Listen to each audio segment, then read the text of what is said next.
হলো homemade tomato তেঁতুলের sauce.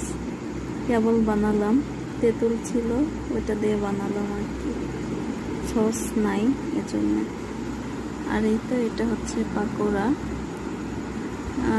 পাউরুটি দিয়ে আর মরিচ, কাঁচামরিচ, পেঁয়াজ, এই তো শসা।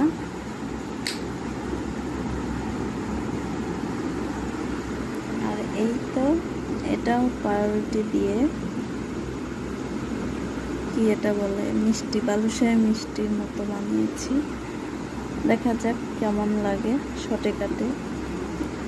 এখন অলমোস্ট রাত 1টা বাজে, তো খাইতে মন গেল, যার জন্য আর কি ঝটপট